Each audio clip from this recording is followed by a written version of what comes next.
Well, just been driving up from Eilat and definitely saw what looked like a village, and then about a 2-mile city and then another town, and just on the way up to the Dead Sea, and driving over some of this type of surface. So could be the remains of Sodom and Gommorah.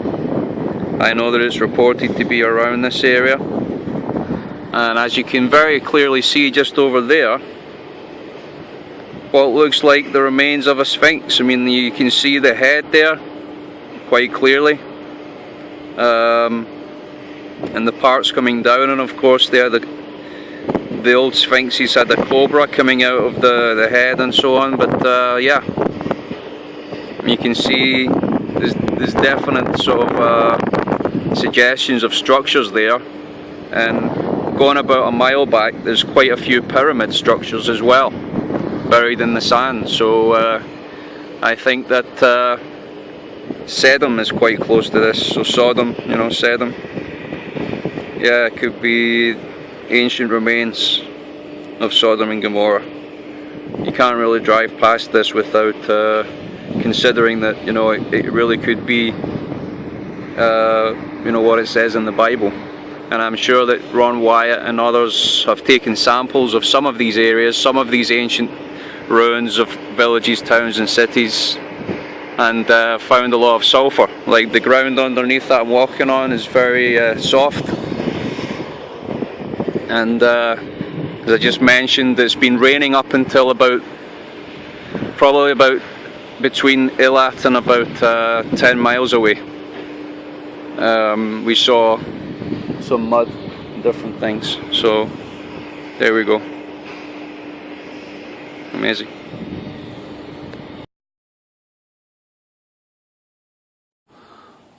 Well, I don't know how old that structure is, but this is Mount Sodom, and we're just looking for Lot's wife, but can't seem to find it. You know, the road's a bit rough, probably need a jeep or something to come down here, so well, this is the area.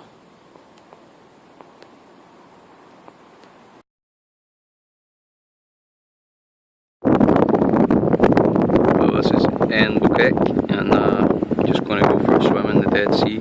You see the minerals there, salt. You know, not too far down that coast, you can just about see the end of Mount Sodom there. So yeah, so God has allowed this a little bit of blessing up to here, and then everything from about there down for the next few kilometers is all being destroyed by the Lord. So I'm going to go in and have a swim.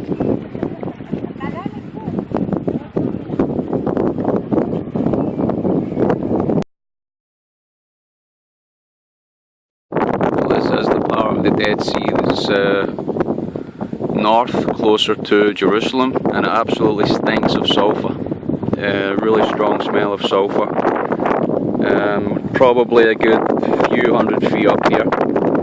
It's difficult to tell the actual scale because it goes down in stages, but say a good probably 200 or 300 foot up, and that's the Jordan mountains over there, and Dead Sea.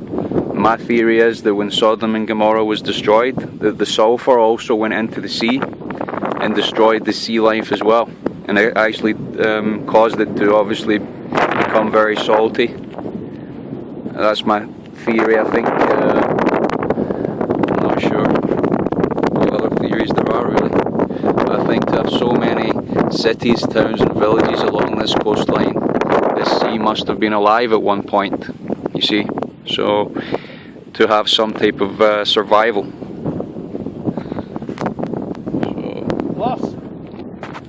Isn't that beautiful?